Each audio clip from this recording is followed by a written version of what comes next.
ముంబై ఉగ్ర దాడుల తర్వాత పాకిస్తాన్తో యుద్ధం చేద్దాం అనుకున్నాం. ఆ విషయాన్ని అప్పటి ప్రధాని మన్మోహన్ సింగ్తో కూడా చర్చించాను. కానీ అమెరికా ఒత్తిడి వల్ల యుద్ధం చేయలేకపోయాం, వెనక్కి తగ్గాం అని చెప్పి ప్రొఫెసర్ గారు రీసెంట్గా అప్పటి హోంమంత్రి చిదంబరం కొన్ని వ్యాఖ్యలు చేశారు కదా సార్. సో ఆ వ్యాఖ్యలపై ఇప్పుడు ప్రధాని మోదీ స్పందించారు. 26/11 దాడుల తర్వాత పాకిస్తాన్పై ఎందుకు దాడి చేయలేదు, దాడులు చెయ్యొద్దు అనే నిర్ణయం ఎవరిది అంటూ క్వశ్చన్ చేస్తూ ఉన్నారు. అండ్ ఉగ్రవాదుల్ని బలోపేతం చేసింది, ఉగ్రవాదంపై పోరాటాన్ని బలహీనపరిచింది కాంగ్రెస్ అని ఆరోపిస్తూ ఉన్నారు. అండ్ కాంగ్రెస్ ఈ విషయం మీద ప్రజలకు సమాధానం చెప్పాలని కూడా మోదీ డిమాండ్ చేస్తూ ఉన్నారు. Byte please. कांग्रेस को ये बताना होगा कि वो कौन था जिसने विदेशी दबाव में फैसला लिया, जिसने मुंबई की देश की भावना से खिलवाड़ किया।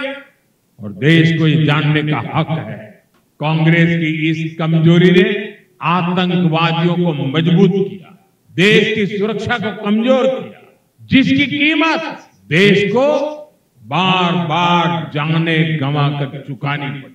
साथियों, हमारे लिए देश और देशवासियों की सुरक्षा से बढ़कर कुछ भी नहीं है। आज का भारत दमदार जवाब देता है। आज का भारत घर में घुसकर मारता है। సార్, ఉగ్రవాదుల మీద పోరాటం చేయడంలో బలహీనపరిచింది, ఆ పోరాటాన్ని బలహీనపరిచింది కాంగ్రెస్ పార్టీ అనేది మోదీ ఆరోపణ. సార్ మీరేమంటారు? అంటే మోడీ పైన మరి కాంగ్రెస్ ఆరోపణలు చేస్తున్నప్పుడు కాంగ్రెస్ పైన మోడీ ఆరోపణలు చేసి హక్కుంటుంది కదా. ఇప్పుడు ఉదాహరణకు ఆపరేషన్ సింధూర్ ఎవరు ఆపారు? ట్రంపే ఆపించాడు. ట్రంప్ ఒత్తిడితోనే మోడీ ఆపాడు, మోడీ భయపడ్డాడు, ఇవన్నీ కాంగ్రెస్ అంటోంది కదా. సో ట్రంప్ పదే పదే నేనే ఆపానని చెప్తుంటే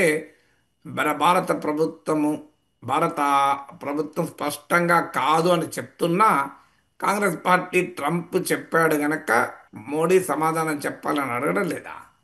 సో అందువల్ల మాకు కాంగ్రెస్ పార్టీ ప్రశ్నించినప్పుడు మోడీ కూడా ప్రశ్నిస్తాడు కదా. నేను చిదంబరం అన్న రోజే మనం విశ్లేషించాం.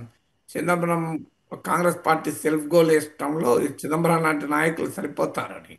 కాంగ్రెస్ పార్టీకి ఉన్న ప్రత్యేకత ఏంటంటే వేరేటోడు కొట్టాల్సిన అవసరం లేదు. కాంగ్రెస్ నాయకులే సుత్తులు, కొడవళ్ళు, రంపాలు, సబ్బళ్ళు, గొడ్డళ్ళు అన్ని పట్టుకున్న రోజు కాంగ్రెస్ పార్టీ అనే భవనాన్ని కూలగొడుతూ ఉంటారు.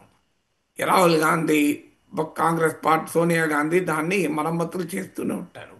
వాళ్ళేమో మరమ్మతులు బయట నుంచి చేస్తే లోపల నుంచి కొడుతుంటారు, వాళ్ళు లోపల నుంచి మరమ్మతులు చేస్తే బయట నుంచి కొడుతుంటారు. ఇది అలవాటు కాంగ్రెస్ పార్టీకి. కాంగ్రెస్ పార్టీకి కొత్త ఏమున్నది ఇది. సో అందువల్ల కాంగ్రెస్ రాజకీయాల్లో హత్యలు ఉండవు, ఆత్మహత్యలు ఉంటాయంటారు. ఇది కాంగ్రెస్ పార్టీకి 150% వర్తిస్తుంది. మిగతా పార్టీలకు కాస్త పర్సంటేజ్లో తక్కువ ఉండొచ్చు. కానీ అందువల్ల కాంగ్రెస్లో శశి థరూర్లు, సల్మాన్ ఖుర్షీద్లు, మనీష్ తివారీలు, ఇప్పుడు చిదంబరంలు వీళ్ళంతా ఒక వెలుగుతారు అధికారంలో ఉంటే. వీళ్ళు అధికారం కోల్పోయిన మరుక్షణమే వీళ్ళే పార్టీకి ఒక కంటకులుగా మారి ప్రతిపక్షాలకు ఆయుధాలు ఇస్తూ మా పార్టీని సాగొట్టండి అని ఆయుధాలు ఇస్తూ ఉంటారు. ఇలాంటి వాళ్ళు మేధావులు, మళ్ళీ మామూలు మేధావి కాదు. చిదంబరం హార్వర్డ్ లా స్కూల్లో చదివాడు. సో మేధా సంపత్తి ఎక్కువైపోయి ఇదే ప్రాబ్లం. సో అందువల్ల ఎవరైనా ప్రత్యర్థికి ఆయుధం ఇస్తే అందులో భారతీయ జనతా పార్టీ లాంటి కాన్షియస్ పార్టీ ఈ చిన్న అవకాశానికి కూడా బీజేపీ వదులుకోదు. అందులో నరేంద్ర మోడీ లాంటి చాలా powerful communicator, very sharp leader.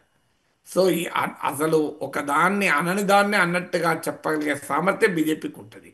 మీకు ఉదాహరణకు సామ్ పెట్రోల్ ఎన్నికల సమయంలో వెల్త్ ట్యాక్స్, ఆస్తి పన్ను అమెరికాలో ఉంది, అలాంటిది వేయాలి. ఇన్హెరిటెన్స్ ట్యాక్స్, వారసత్వ పన్ను అంటే దాన్ని మోడీ బీజేపీ ఎలా వక్రీకరించిందో చూశాం కదా. మీ మంగళసూత్రం పట్టుకపోయి ముస్లింలకు ఇస్తారట, మీ ప్లాట్లు తీసుకుపోయి ముస్లింలకు ఇచ్చేస్తారట, మీ భూములు తీసుకొని ఇచ్చేస్తారట అని. సో అనని దానిని petrol, wealth tax, inheritance tax అంటే ఏంటి? 100 కోట్లు 1000 కోట్లు ఉన్న వాళ్ళపైన వేసే పన్ను, మంగళసూత్రాలు తీసుకెళ్లే పన్ను కాదు అది. సో అంత సమర్థవంతంగా వక్రీకరించగలిగే భారతీయ జనతా పార్టీకి, నరేంద్ర మోడీకి చిదంబరం లాంటి వాళ్ళు ఆయుధాలు ఇస్తే మోడీ ఎందుకు ఊరుకుంటాడండి? మోడీ బ్రహ్మాండంగా ఫుట్బాల్ ఆడతాడు. మోడీ ఏకకాలంలో football, volleyball, basketball, baseball, cricket, hockey అన్నీ ఆడగలుగుతాడు. వీళ్ళు అసలు అన్ని రకాల బంతుల్లోనూ అన్ని అన్ని రకాలుగా ఆడగలిగే నరేంద్ర మోడీ ముందు వీళ్ళు అసలు బంతే వేయకపోతే క్లీన్ చేతులు ఎత్తేసి క్లీన్ బౌల్ చేసుకోమంటే ఊకుంటాడని Modi. So Modi is a powerful batsmen. Congress కరెక్ట్గా బుద్ధి చెప్తున్నాడు. అయితే ఇక మోడీ అడిగిన ప్రశ్న, అప్పుడు ఎందుకు పాకిస్తాన్పై యుద్ధం చేయలేదు? మరి వాజ్పేయి ప్రైమ్ మినిస్టర్గా ఉన్నప్పుడు కార్గిల్ యుద్ధం జరిగింది. మన దేశంలోకి చొరబడి మన దేశ బంకర్లలో దాక్కొని మన సైనికుల్ని పొట్టన పెట్టుకున్నది పాకిస్తాన్. మరి అప్పుడు ఎందుకు యుద్ధం చేయలే? కార్గిల్ యుద్ధంలో పాకిస్తాన్ ఓడిపోయింది కదా, మరి ఎందుకు యుద్ధం చేయలే? ఆపరేషన్ సింధూర్లో పాకిస్తాన్ను దెబ్బతీశాం కదా, పాకిస్తాన్ వణికిపోయింది కదా, మరి ఎందుకు ఆపారు? ఎందుకు యుద్ధాన్ని కంటిన్యూ చేసి పాక్ ఆక్రమిత కశ్మీర్ను మనం ఆక్రమించేసుకుంటే అయిపోయేది కదా. పీఓకేలో ప్రజలు తిరగబడుతున్నారు కూడా పాకిస్తాన్కు వ్యతిరేకంగా. మీకు అటు బలూచిస్తాన్లో ప్రజలు తిరగబడుతున్నారు, ఖైబర్ పఖ్తూన్వాలో ప్రజలు తిరగబడుతున్నారు. ఇంత అద్భుతమైన అవకాశం కదా, ఎందుకు వదులుకున్నాం మనం? మరి military clear battle field upper hand వచ్చింది కదా, మన చూర్ చూర్ కరదియే కదా. మీకు మామూలు కాదు, 9 టెర్రరిస్ట్ ఇన్ఫ్రాస్ట్రక్చర్ని ఇంక్లూడింగ్ జైషీ మహమ్మద్, లష్కరీ తోయిబా లాంటి హెడ్ క్వార్టర్స్లను ధ్వంసం చేశాం. నూర్ ఖాన్, సల్గోదా లాంటి ఎయిర్ బేస్లను అటాక్ చేశాం. ఫీల్డ్ మార్షల్ అసీం మునీర్ దిగే ఎయిర్ బేస్ను కూడా అటాక్ చేశాం. మీకు పాకిస్తాన్ అణువాయుధాల భండాగారం వాకిట్లోకి వెళ్ళి పెరట్లోకి వెళ్ళి కొట్టాం. మరి ఎందుకు ఆపాము? ఎందుకు ఆపాము? ఇండోనేషియాలో ఇండియన్ ఎంబసీకి మిలిటరీ అటాచ్ చెప్పాడు, రాజకీయ పరిమితుల వల్ల మేము కొంత నష్టపోయాము అని కూడా చెప్పాడు. Due to political constraints we have lost అని చెప్పాడు. అంటే క్లియర్గా ప్రభుత్వం ఆంక్షలు పెట్టింది కదా ఆర్మీకి, మీరు ఎక్కడ దాకా మాత్రమే ఆగండి అని. ఎందుకు ఆపారు చెప్పండి? ఇప్పుడు బ్యాటిల్ ఫీల్డ్లో సైన్యం అద్భుతమైన విజయాలు సాధించింది, మన ఇండియన్ ఎయిర్ ఫోర్స్. దాంట్లో ఎవరికీ అనుమానం లేదు. ఎవరన్నా ప్రతిపక్షాలకు అనుమానం ఉంటే నాకేమైతే వాళ్ళ ప్రాబ్లం, అది నా ప్రాబ్లం కాదు. మరి మీరు ఎందుకు ఆపారు?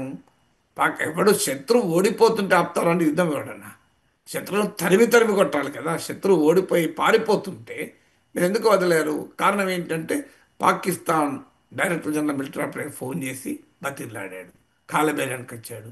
శత్రువు బతిలాడితే కాలబేరానికి వస్తే అది కూడా కుక్కతో ఒక వంకర లాంటి పాకిస్తాన్ కాలబేరానికి ఒప్పుకుంటామా అండి? కాలబేరానికి వస్తే ఈ జాడించి కాళ్ళతో కొట్టాలి కదా. మేము బతిలాడుకుంటూ ఒప్పుకుంటామా? పాకిస్తాన్ విషయంలో ఉంటామా? మరి ఎందుకు యుద్ధాన్ని కంటిన్యూ చేయలేదు? దీనికి ఆన్సర్ చెప్పాలి కదా, అప్పుడైనా ఇప్పుడైనా. అంటే నేను అనేది ఏంటంటే ప్రభుత్వాలు కొన్ని సందర్భాల్లో కొన్ని నిర్ణయాలు తీసుకుంటాయి. నిర్ణయము రైటా రాంగా 20 ఏళ్ళ తర్వాత 10 ఏళ్ళ తర్వాత చూస్తే మనకు సరిగా అర్థం కాదు. అప్పుడున్న పరిస్థితుల్లో ఆ నిర్ణయాలు తీసుకుంటారు. ప్రభుత్వాల దేశభక్తిని, ప్రధానమంత్రుల దేశభక్తిని నిరంతరం శంకించకూడదు. ఇది ఈ దేశానికి గర్వకారణం కాదు. అది వాజ్పేయి అయినా, మన్మోహన్ సింగ్ అయినా, నరేంద్ర మోడీ అయినా.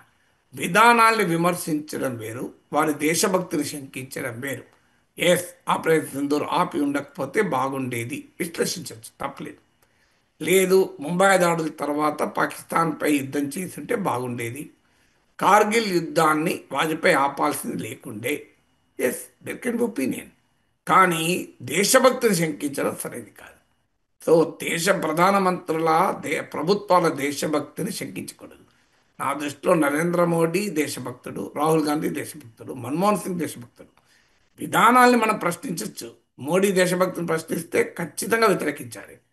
ఎందుకంటే దేశభక్తి విషయంలో రాజకీయ నాయకుల్లో తేడా ఉంటుందని నేను అనుకోను. వాళ్ళందరూ భారతదేశ బిడ్డలు కదా. సో అందువల్ల మనం ఆ రకంగా మన వారిని రాజకీయ కారణాల రీత్యా దేశద్రోహులుగా మనం చిత్రీకరించుకోకూడదు. ఆయా సందర్భాల్లో ప్రభుత్వ విధానం, ఇప్పుడు కార్గిల్ యుద్ధం జరిగింది. ఆ సమయంలో వాజ్పేయి ప్రభుత్వ ఆదేశం ఎట్టి పరిస్థితుల్లో ఎల్ఓసి దాటకూడదు అని. మరి ఎందుకు దాటలేదు? వాజ్పేయి ఏమైనా అసమర్థుడా? వాజ్పేయి ఏమైనా దేశద్రోహ? వాజ్పేయి ఏమైనా కాంగ్రెస్ పార్టీలాగా వెన్నెముకలేని జీవా? వాజ్పేయి ఏమైనా చైనాతో అమెరికాతో లాలుచిపడేవాడా? చాలా గొప్ప దేశభక్తుడు కదా వాజ్పేయి. మరి ఎందుకు ఎల్ఓసి దాటి కొట్టలేదు? ఎందుకు ఇండియన్ ఆర్మీకి ఆదేశాలు ఇవ్వలేదు ఎల్ఓసి దాటి కొట్టండి అని? పాకిస్తాన్ ఓడిపోతున్న సమయంలో అది కూడా. కానీ క్లియర్ ఇన్స్ట్రక్షన్ దాటొద్దని. ఎందుకు వాజ్పేయి సర్జికల్ స్ట్రైక్ జరపలేదు? ఎందుకు వాజ్పేయి బాలాకోట్ స్ట్రైక్ జరపలేదు? ఎందుకు వాజ్పేయి ఆపరేషన్ సింధూర్ జరపలేదు? మన్మోహన్ సింగ్ జరపలేదు అంటే పక్క పెట్టండి, కాంగ్రెస్ వాళ్ళు చేతకాండలు. మరి వాజ్పేయి ఎందుకు చేయలేదు? మరి అప్పుడు అద్వానీ కదా హోమ్ మినిస్టర్, లోహపురుష్ హోమ్ మినిస్టర్గా ఉన్నా కూడా ఎందుకు చేయలేదు? అంటే అద్వానీజీ, వాజ్పేయిజీ దేశభక్తిని శంకించుదామా? ఒక ప్రభుత్వ విధానం. మొన్న సర్జికల్ స్ట్రైక్స్ వరకు కూడా, సర్జికల్ స్ట్రైక్స్ గతంలో కూడా జరిగాయి అనేది గత ప్రభుత్వాల వాదన.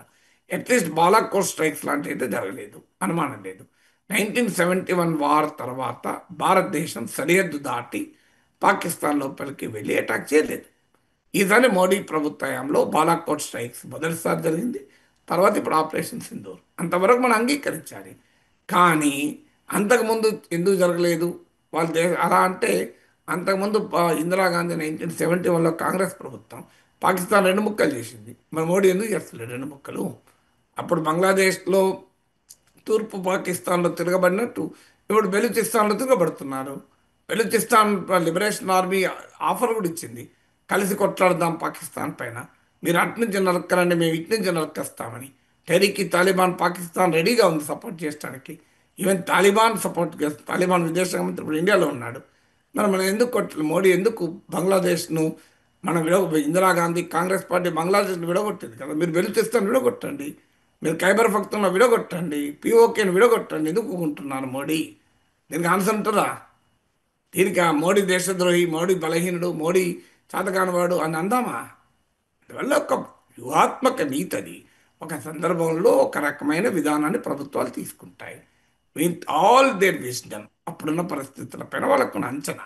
అది మన్మోహన్ సింగ్ యుద్ధం చేయకపోయినా, వాజ్పేయి కార్గిల్ యుద్ధ సమయంలో ఎల్ఓసి దాటకపోయినా, that is the decision of that government at that point in time. అది రైటా రాంగా చర్చించడం వేరు, అది చేసినందుకు దేశభక్తిని శంకించడం వేరు. ఈ రెండు పొరపాటు. ఈవెన్ ఎస్ మనం ముంబై దాడుల తర్వాత మనం పాకిస్తాన్లోకి వెళ్ళి అటాక్ చేయాల్సి ఉండే అనే ఒక విధానం, లేదు చేయకపోవడం కరెక్ట్ ఇంకో విధానం. కార్గిల్ యుద్ధ సమయంలో వాజ్పేయి ఆదేశించినట్టు ఎల్ఓసి దాటకపోవడం ఒక విధానం, దాటి ఉంటే బాగుండేది ఇంకో విధానం. ఆపరేషన్ సింధూర్ ఆపడం మోడీ తీసుకున్న కరెక్ట్ డిసిషన్. కానీ కాదు, ఆపాల్సి లేకుండే ఇంకా ముందుకెళ్ళి పిఓకేని ఆక్రమించుకోవాల్సి, ఇది ఒక విధానం. ఇందులో ఏది రైటు ఏది రాంగ్ అని చర్చించుకోవచ్చు, తప్పేమీ లేదు. కానీ ఆపరేషన్ సింధూర్ ఆపినందుకు నరేంద్ర మోడీ చేతకానాడు, దేశద్రోహి, ఆయన దేశభక్తి లేదు అంటే తప్పు కదా అది. అందువల్ల ప్రైమ్ మినిస్టర్ లాంటి వారు, దేశ ప్రధానిగా ఉన్నవారు కాస్త హుందాతనాన్ని కూడా ప్రదర్శించాలి. ప్రతి ఒక్కరి దేశభక్తిని శంకిస్తూ మాజీ ప్రధానుల, గత ప్రభుత్వాల దేశభక్తిని శంకించడం దేశానికి గౌరవం ఇవ్వదు. It doesn't give respect, honour to a country కదా.